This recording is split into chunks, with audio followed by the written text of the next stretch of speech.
The more you care, the less they want you. Yeah, harsh, right?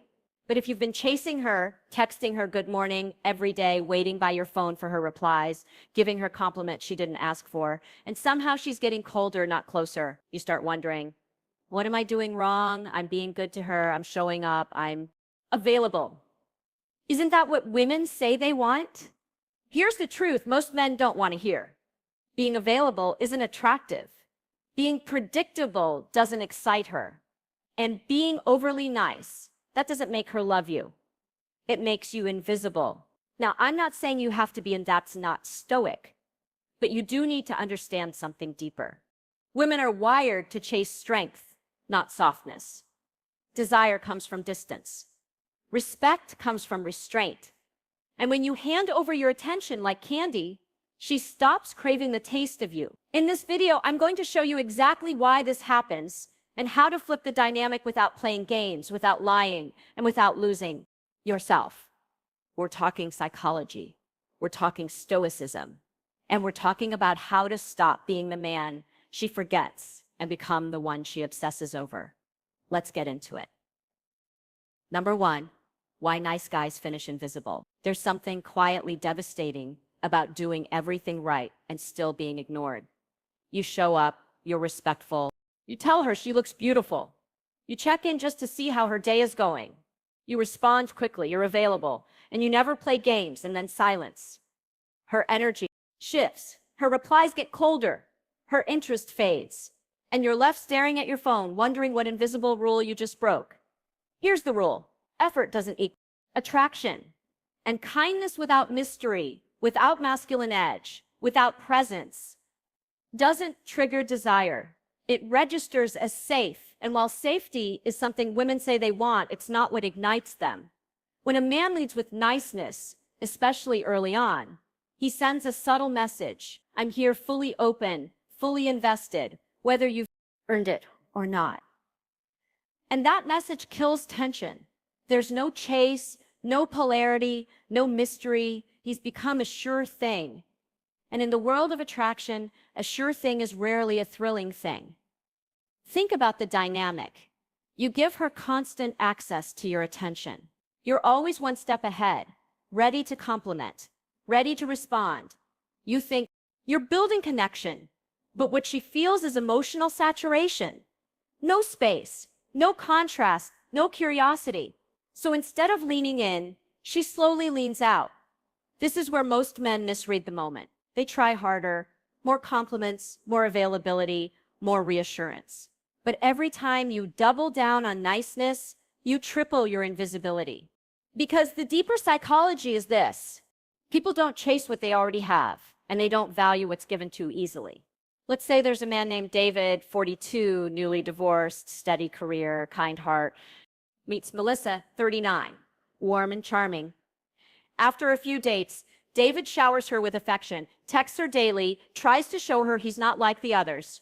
But in doing so, he never gives her the space to wonder, never lets her miss him, never holds anything back.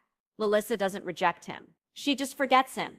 Because David made himself emotionally overexposed before he ever made himself intriguing. What creates desire isn't just behavior. It's energy, it's restraint, it's that feeling she gets when she's unsure of what you'll do next. When she has to wonder if she's earning your interest, not just receiving it, but default, that tension is what makes her feel alive. And that's not something you can fake. It has to come from a place of self-respect, from knowing that your time, your attention, your presence is earned, not given away freely to anyone who smiles at you. Men who grasp this don't stop being kind. They stop being overly accessible. They stop proving. They stop performing. They let their silence speak. They create contrast. And in that space, a woman doesn't feel smothered. She feels pulled towards something grounded, something she can't quite predict. So no, being nice doesn't make you weak. But when nice becomes your only currency, you become easy to overlook. And that's why nice guys don't just finish last. They finish invisible. If any part of that felt familiar, it's time to flip the script. Leave a comment right now and write this. I hold the frame. That's not just a phrase. It's a decision. And once you make it, everything changes, including the way she sees you. What you're about to learn next will show you exactly why that shift in energy rewires her response and why most men never figure it out. Stay with me. Number 2, why certainty kills attraction. Attraction is not logical, it's emotional. And the biggest mistake most men make is trying to win her heart with logic. You show her you're available, you remind her you're loyal, you let her know exactly where you stand, you're consistent, reliable, predictable. You offer her the emotional equivalent of a warm blanket, steady, safe, no. But what you don't realize is that certainty doesn't create spark, creates stillness. And stillness in the realm of desire is death. Desire needs space, it needs movement, it needs a current to chase. When a man is fully available, fully transparent, fully certain, there's nothing left for her to discover. No layers, no contrast, just comfort. And comfort isn't what wakes up her feminine energy. It's not what makes her want to reach for you when you're not there. In fact, it often makes her take you for granted. You may think, but isn't that what I'm supposed to do? Be clear, be stable, give her security. Sure, in a relationship that's already built, but during attraction, during the dance, certainty removes the mystery. And without mystery, there's no magnetism. It's not about being emotionally unavailable. It's about being emotionally centered, not reactive, not overcommitted before anything's even begun. Stoic philosopher Epictetus said, "We should not moor a ship with one anchor or our life with one hope." That's exactly what many men do with women. They anchor their sense of self-worth in being accepted, being chosen, being enough. But when your sense of value depends on her certainty, you lose your center. And she feels it. Women can sense when a man is trying to lock something in too fast. When he's leading with emotional need instead of personal direction, that energy kills attraction. Not because you're not good enough, but because your certainty feels forced. It robs her of the emotional journey. Uncertainty creates space for her to lean in. It makes her wonder what you're thinking. It gives her a reason to explore your mind, your moods, your motives. It doesn't mean being manipulative. It means having a life that doesn't revolve around being chosen. A man with purpose doesn't need to convince a woman. He doesn't need constant affirmation. He's already affirmed from within. Marcus Aurelius once wrote, "The opinion of 10,000 men is of no value if none of them know the truth. You have to know your truth. You have to trust your direction. And if she aligns with that, great. If not, you keep walking." That kind of quiet confidence, that ability to stay rooted while everything else moves is what women feel drawn to, even if they can't explain why. The irony, when you pull back from needing certainty, you often become the man she feels most certain about, because you're not chasing her approval. You're showing her something rare. A man who doesn't flinch. A man who doesn't fall apart when things are unclear. A man who can handle the unknown. That's strength. That's attraction. So if you're always the first to text, always quick to reply, always upfront with your feelings, thinking that more certainty equals more connection, stop. Let her wonder. Let her think. Let her come toward you. Not because you're cold, but because you're composed. Certainty makes you feel safe, but it makes her feel done. And done is where desire goes to die. If you've been the man who gave too much too soon, who tried to secure something before it even had space to breathe, type this in the comments. I lead with calm. It's not about withdrawing. It's about anchoring yourself so deeply that her curiosity becomes inevitable. And once you understand how this shift plays out in her mind, you'll never look at attraction the same way again. Don't blink. Number 3, attention is her drug. There's something intoxicating about being desired. For many women, it's not even the relationship itself that pulls them in. It's the feeling of being wanted, not just once, constantly. Attention is affirmation. It's energy. It's proof that they still have the power. And once they get a taste of that power, it's hard to give up. Now, here's where it gets tricky. Most men don't realize how powerful their attention actually is. They give it out freely, casually, endlessly. They confuse it with kindness, with honesty, with connection. But what they're really doing is feeding an addiction. and depleting their own value. Let's take Mike, 45, owns a small business, recently divorced after a 17-year marriage. He starts seeing Natalie, 38, fun, witty, a little wild.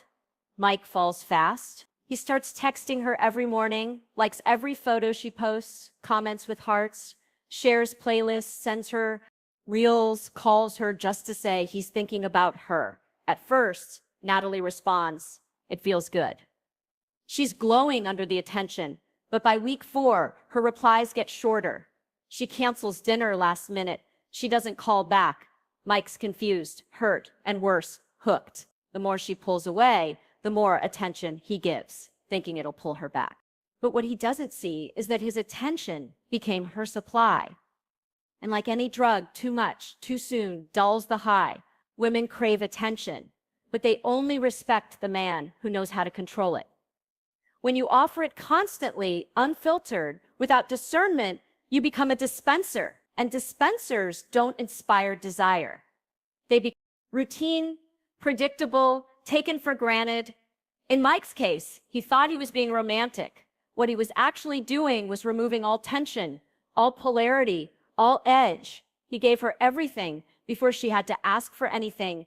There was no build, no chase, no anticipation. And once the attention became predictable, Natalie didn't lose interest in, but she lost the high.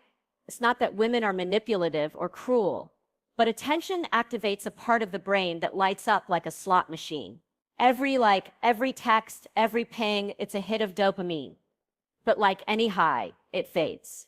And when the source keeps flowing uninterrupted, it stops feeling exciting. It starts feeling expected. A stoic doesn't withhold to play games. He withholds to protect his energy. He understands that attention is not free. It's earned. Marcus Aurelius said, "You have power over your mind, not outside events." Realize this, and you will find strength. When you're giving your focus to someone who hasn't earned it, you're letting the outside world dictate your value. Attention given too easily is never respected. It's the tension between presence and absence that creates desire. When a woman doesn't know exactly when she'll hear from you, she thinks about you more. She checks her phone. She rereads the last message. That uncertainty, when used with purpose, isn't manipulation. It's magnetism. My thought consistency would win her over. What he needed was contrast. Moments of presence balanced with moments of space. Affirmation balanced with silence. Attention that meant something, not just attention that filled time. So if you're constantly offering your energy, your time, your words, without pause, don't be surprised when she stops responding. Not because she stopped liking you, but because you removed the reason for her to crave you. Pull back.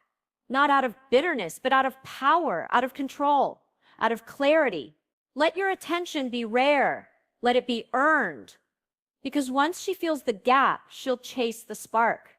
If you've ever been in Mike's shoes, giving too much too fast, too often, drop a comment and write this: "I protect my energy." Say it and mean it. Because when you start living that way, everything changes, including how women feel when you finally give them a glimpse. What comes next will shift the way you understand attraction forever. Stick with me. Number 4, purpose over validation. There's a quiet moment every man faces. The one where he finds himself waiting on a reply, waiting on a sign, waiting on some signal that he's good enough, wanted enough, man enough. And in that moment, something subtle breaks. Because the second you start looking to someone else for validation, you've already lost yourself. Attraction fades fastest when a man puts a woman above his purpose. Not because she doesn't want to be valued, but because she doesn't want to be the center of your identity. She doesn't want your world orbiting around her attention. That might sound romantic in movies, but in real life, it's heavy. It makes her feel responsible for your happiness. And nothing kills desire like pressure. When you make her opinion your compass, you drift from who you are. You say yes when you should say no. You overgive. You overexplain. You stop leading and you become reactive, unrooted, unclear. A man who's not following something bigger than her is eventually a man she can't follow at all. The Stoics taught that everything external is beyond our control, including what others think of us.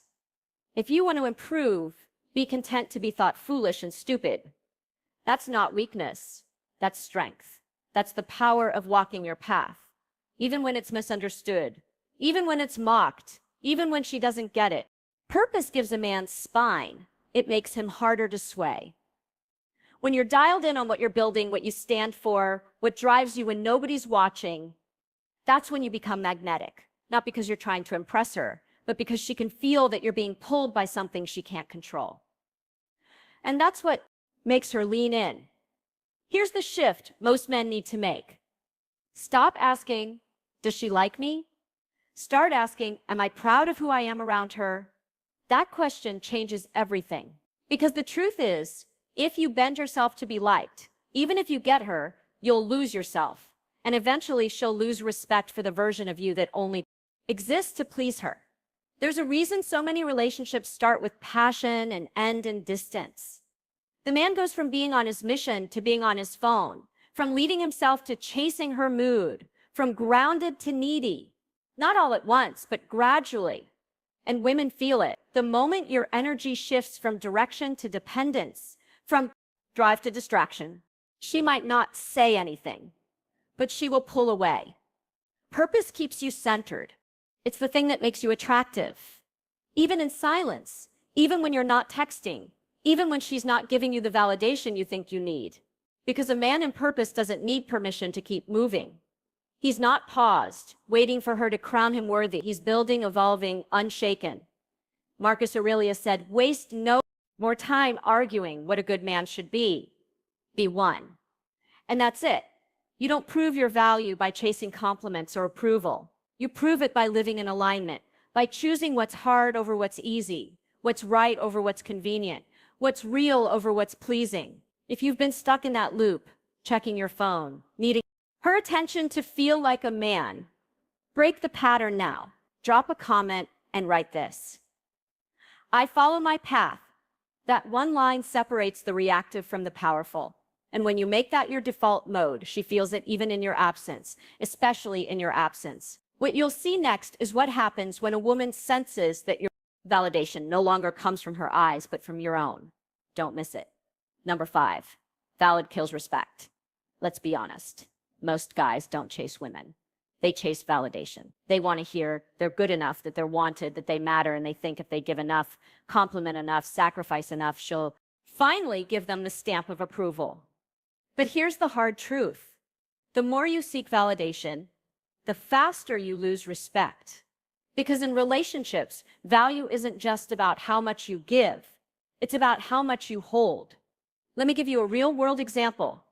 There's a guy named Brian. He's 48, owns a construction business, no kids, never married. He starts seeing Emily, a 41-year-old dental hygienist he met at a friend's dinner party. First few dates are great. Fun conversation, solid chemistry. But Brian wants to make sure she knows how serious he is. So he starts sending flowers to her work. He texts her every night before bed. He drops little gifts. Not because she asked, because he wants her to see that he's the kind of man who shows up. The problem, he starts needing a reaction. If she doesn't say thank you right away, he spirals. If she doesn't reply fast enough, he feels rejected. What began as generosity turns into emotional dependency, and Emily starts to feel it. She doesn't feel special. She feels responsible for his self-esteem. That's where things fall apart.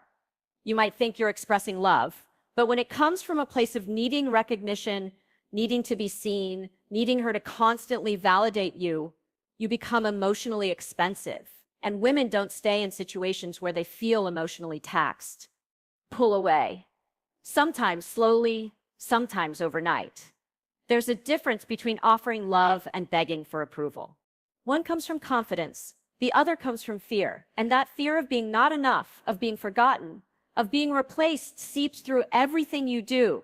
It's in double text, the oversharing, the constant reassurance seeking. And once she senses it, respect starts to erode. Respect is built when a man shows restraint, when he can love without losing himself, when he can express interest without collapsing if it's not returned immediately, when his energy says, I choose you, but I don't need you to choose me in order to keep being me. And in Brian's case, what started as strength became fragility. His need for validation made him predictable, weak, not in effort, but in energy. And Emily didn't hate him. She just lost that edge of admiration. The thing that makes a woman think, I don't just like him, I look up to him. That's the moment that disappeared. Here's what men forget. The most attractive energy is self-containment. It's presence without pressure, attention without agenda, desire without dependency. That's what creates pull. That's what creates trust. When a woman knows you're in control of your emotional world, she relaxes into hers. And when you give up that control, when your mood rises and falls with her response, you lose leadership. You lose polarity. You lose the dynamic that keeps attraction alive. So how do you shift?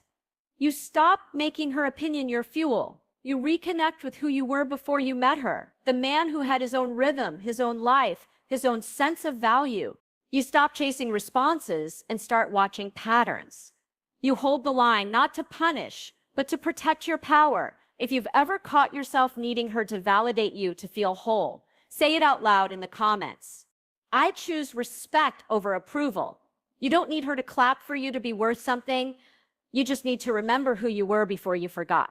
And in the next part, you'll see exactly what happens when you stop proving and start standing. Keep watching. Number 6, love versus power. There's a tension every man has to learn to navigate the space between love and power. Most men fall hard into one and abandon the other. They either pursue love so deeply that they surrender all their strength, or they chase power so obsessively that they shut out connection. But the truth is, if you understand the balance between the two, you end up losing both. Let's get this clear. Real love doesn't require you to give up your power. And real power doesn't require you to deny your capacity to love. But when love becomes your only compass, when it overrides your boundaries, your purpose, your center, you lose something vital. You lead and you start orbiting. You become a man whose emotions depend on someone else's behavior. That's not love. That's emotional dependence. Wearing a nice suit. Power isn't about control. It's about direction. It's the ability to stay grounded no matter what's happening around you. When you operate from real masculine power, you don't chase, you attract. You don't beg, you decide. You don't collapse. When love feels distant, you hold steady and let her come back into your gravity. Marcus Aurelius wrote, "You have power over your mind, not outside events." Realize this, and you will find strength. That is the core of it. If your emotions rise and fall with someone else's attention, you've already given your power away. Love without inner strength isn't noble. It's unstable. It turns you into a man who confuses submission with intimacy over giving with connection. And here's the hidden cost. Women don't respect love that's offered too freely. It sounds harsh, but it's true. When a man offers his heart without boundaries, without direction, without standards, what he thinks is deep devotion comes across as need. It feels weak. And attraction doesn't survive in weakness. You think you're loving fully. What she feels is that you've made her the source of your self-worth, and that's a weight she didn't ask to carry. Now flip the frame. When a man leads with power, not dominance, but grounded presence, everything shifts. He can love without needing. He can care without chasing. He can show up without asking to be approved. That kind of man doesn't ask, "Do you still want me?"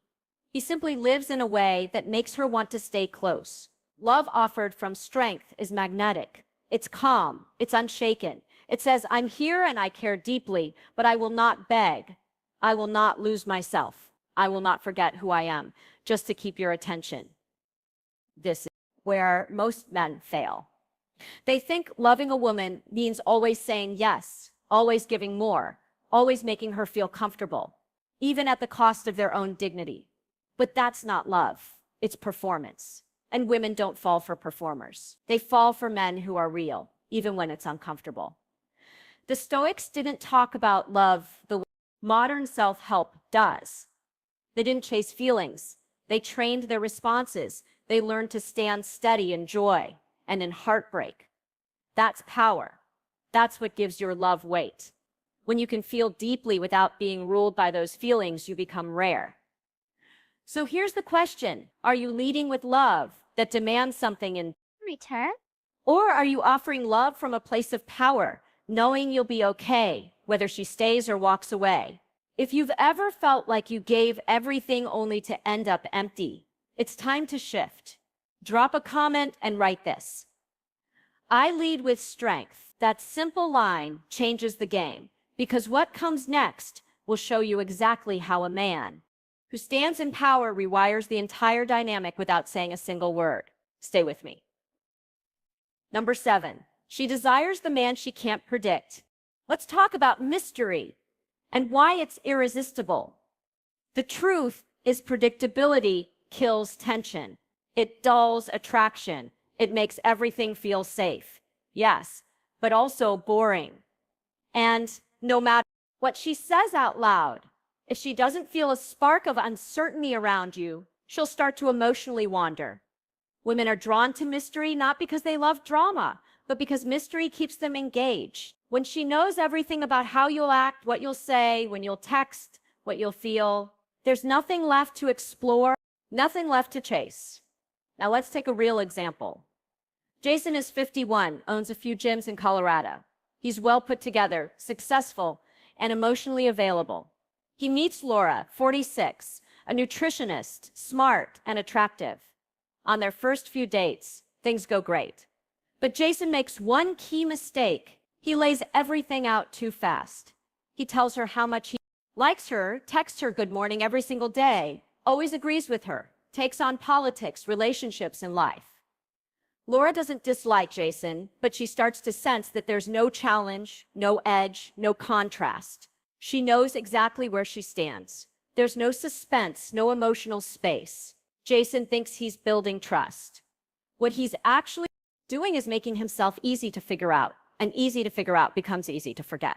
Now, this doesn't mean being moody or inconsistent. It's not about playing games. It's about depth. A man who isn't reactive, a man who doesn't need to reveal everything at once, a man who has thoughts and rhythms and layers that aren't handed out like coupons on the first date. Mystery isn't about hiding. It's about having enough presence and control that she wants to discover more. When she can't pin you down, she has to pay closer attention. That attention, that curiosity is what pulls her in deeper, and that only exists when there's emotional tension, when you're just out of reach. Thought that openness meant honesty. What he didn't realize is that romance needs polarity, and polarity needs tension. He made himself predictable, and in doing so, he made himself easy to categorize. Women don't desire what they fully understand.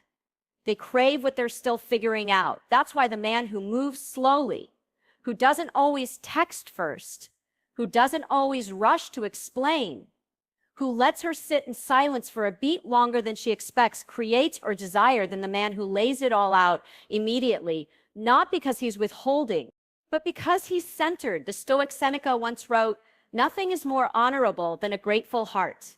But you only truly become grateful for something when it isn't handed to you constantly. When you have to earn it, discover it, work for it. And that's how she wants to feel about your attention earned, not expected. Predictability is not the same as reliability. You can be reliable without being routine. You can be consistent in your energy without being emotionally obvious. You can be present without being overexposed. That's the balance that makes her lean forward instead of back. So ask yourself, are you giving her everything too soon? Are you afraid of being misunderstood? So you over-explain every thought and feeling. Are you trying so hard to be the good guy that you've become the known guy? If so, it's time to stop performing and start holding your energy like it's something worth discovering. If you've ever been in Jason's shoes, fully open, fully available, fully predictable, drop a comment and say this. I lead with mystery. That's how you shift from being understood to being remembered. Because what happens next is where attraction deepens, not through answers, but through curiosity. You won't want to miss it. Number 8, mystery turns her on. Attraction doesn't run on logic. It runs on tension, emotional charge, uncertainty. And if there's one truth that most men underestimate, it's this: mystery doesn't just keep her curious, it turns her on. Not in some vague poetic way, but in a very real psychological, even biological sense. When a woman can't fully figure you out, when she can't quite predict how you feel, where you stand, what's next, her emotional system activates, her attention locks in, her imagination starts filling in blanks. And that imagination is often far more powerful than anything you could say or do directly. Here's where most men go wrong. They try to impress by being overly clear, overly accessible, overly available. They believe the more she knows, the more she'll feel safe. And while emotional safety is important in a long-term relationship, it is not what fuels attraction in the early stages. In fact, too much clarity too soon is the very thing that short-circuits the spark. Desire lives in the unknown. That's not manipulation, it's nature. The feminine craves emotional movement, waves, discovery. The moment she knows everything, the current stops flowing. She doesn't want to just be told how you feel. She wants to feel it slowly revealed moment by moment over time. She wants to sense that there's more to you than what's on the surface, and that she hasn't unlocked all of it yet. This doesn't mean playing games. It means having emotional restraint, not showing every card in the first 5 minutes, not dumping your entire backstory or emotional state on the table the moment she asks how your day was. It means staying grounded even in moments when you could overshare. Holding presence instead of rushing to please. There's a quiet power in not being fully readable, in letting your words have weight, in making her lean in to understand rather than giving her everything up front. That's the energy that creates sexual polarity. Because when you're just a little out of reach, her energy instinctively moves towards you. The Stoic philosopher Epictetus said, "If you wish to be a writer, write." Let's flip that. If you wish to be magnetic, don't explain it, live it, to prove anything. Mystery isn't about being cold. It's about being calm. It's about emotional self-control. When you don't rush to fill silences, when you're comfortable letting her wonder just a little longer, you're not being aloof, you're being masculine, still centered, confident, enough to let her feel tension without immediately diffusing it. The guys who are constantly trying to prove they are good men often end up friend-zoned or forgotten, not because they're bad people, but because they remove all the charge. They give her what she says she wants, but not what her body responds to. That difference, it lives in the... Let your actions build the story. Let your energy speak louder than your words. Let your presence be strong enough that silence feels like connection, not distance. If you ever felt like you made yourself too easy to understand, too obvious, too available, too predictable, drop a comment and write this: I let her wonder, because what comes next will show you exactly why mystery, when used with purpose, doesn't just keep her curious, it keeps her coming back. Emotional distance is seductive. There's something about emotional distance that most men misunderstand. They think it's cold, detached, maybe even manipulative, not being pulled in by every wave of her emotion. It means not handing over your inner world for her approval. And most importantly, it means being centered in your own frame, no matter how close or far she stands. Let's look at an example. Greg is 57, runs a successful logistics company, divorced for 5 years. He meets Tessa, 49, mutual friends. She's charismatic, full of energy, emotionally expressive. Greg likes her immediately, and they click over drinks. But what makes Tessa keep leaning in isn't his compliments or attention. It's his restraint. Greg doesn't rush to respond to every text. He doesn't over-explain his emotions. He listens more than he talks. And when she throws little tests like canceling plans last minute or going cold for a day, he doesn't react. He stays steady, not passive, not angry, just still. That emotional distance, it drives her wild. Not because she wants a man who doesn't care, but because she feels the weight of his self-respect. Greg's vibe says, I enjoy you, but I don't need you to feel whole. That kind of energy doesn't just build attraction. It builds desire. Women are emotionally intuitive. They can feel when a man's world starts to orbit around them. And the moment it does, the gravity shifts. She becomes the sun, and he becomes one of the planets. But when a man holds his space, when he doesn't chase or collapse or explain away his boundaries, he becomes a force of his own. And that's magnetic. The mistake most men make is thinking emotional closeness means emotional availability 24/7. That's not connection. That's neediness. True closeness doesn't come from constantly expressing your feelings. It comes from presence, from depth, from the ability to sit in silence without needing to fill the air. Greg isn't aloof. He's intentional. He gives just enough to keep the fire burning, but not so much that it suffocates. He's close, but not clinging. He's emotionally open, but not emotionally reactive. That's what makes Tessa keep coming back. Not to fix him, not to decode him, but to feel him. If you've ever been in Greg's shoes or wish you were, drop a comment right now and say this: I protect my center. Because once you start doing that, once you stop giving yourself away just to feel chosen, everything changes. And in the next part, you'll understand exactly why pulling back doesn't push her away. It pulls her closer. Stay sharp. Number 10, stop giving her the crown. Somewhere along the line, men were told that putting a woman on a pedestal is the ultimate form of love, that making her the center of their world would make her feel safe, desired, honored. But here's the reality. It doesn't make her feel loved. It makes her feel burdened and eventually bored. You weren't meant to serve at her feet. You were meant to stand beside her with a spine. When you give her the crown, you hand over the frame, the energy, the direction. You make her the leader, even if neither of you says it out loud. And the moment she becomes the emotional leader, she stops feeling feminine. She starts feeling responsible. That's not attraction. That's weight. Now, let's be real. Admiration is good. Appreciation is necessary. But worship, that's where men lose themselves. That's where the dynamic flips, and suddenly the man is chasing her. Validation like a child chases praise. That's when I value you quietly becomes I need you to tell me I'm enough. That crown you gave her, she didn't ask for it.